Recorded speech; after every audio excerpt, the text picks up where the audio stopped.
Today I'm going to walk you through the poses Sphinx, low cobra, cobra, and upward facing dog or up dog. These poses are so similar in nature that it's easy to confuse one for another. So we'll slowly work through the subtle differences of these amazingly good for you backbends. So hop onto your mat and let's get started. Many actions are the same in each of these poses, especially keeping your legs active. Active legs means that your leg muscles are engaged, which adds stability and helps protect your low back. So let's start with our feet. Step back and make sure that your toes point straight back with the heel being the center guideline, not turning in or out too much. Now push the top of your foot into the mat and root it there. Then spread your toes wide, connecting each one on the mat. Sometimes it's hard to get that pinky toe down, so focus on pressing that little nugget down to the mat. Next, lift your kneecaps. This action engages your quadriceps. Slightly turn your front thighs inward toward the sky, tailbone reaches toward your heels, and bam, active legs.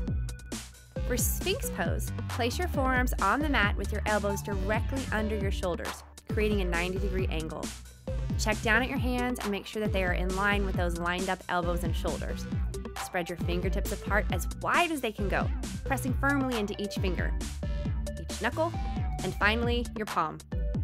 Now push the inner wrist down to the mat. Press forearms into the mat and your elbows. With this nice base you've got going on, press into it a little more and your low ribs start to rise up off of the mat and ears kind of grow away from your shoulders, like you sprouted a few inches. From here, on an inhale, drag your heart forward, shoulders start to reach towards each other, and breathe. Keep pressing into your hands and forearms, pulling your heart forward, keeping a soft gaze. Sphinx pose. Exhale to release down. The low cobra has the same action of growing taller and pulling your heart through your shoulders, only the hand placement is different. So bring your hands by your low ribs, again spreading the fingertips apart, pressing weight into each one of the fingers and the palms, and activate those legs.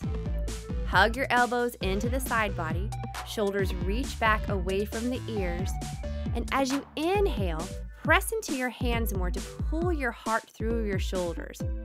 Allow each inhale to drag your heart forward more while your hands stay grounded, sort of like you're trying to drag yourself off of your mat. Low cobra. Now keeping your hands where they are, exhale to release down.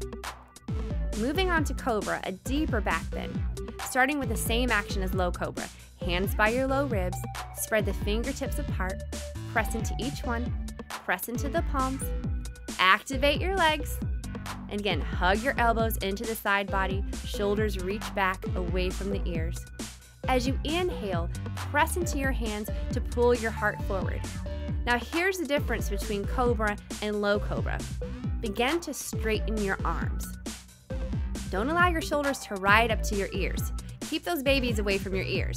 Straighten your arms little by little, working it toward full straight arms with your legs and low hip points still on the ground.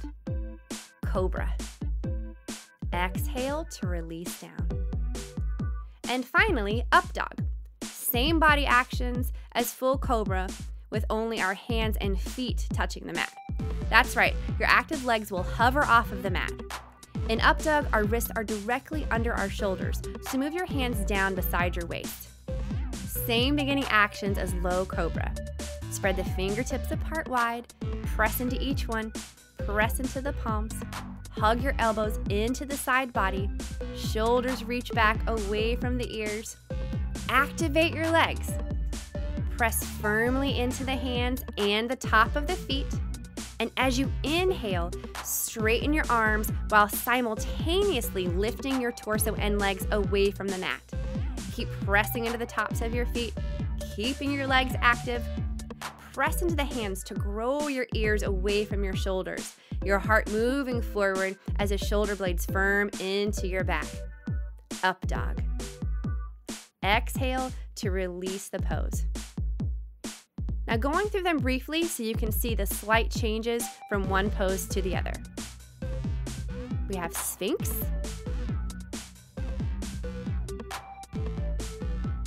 low cobra, Cobra, Updog.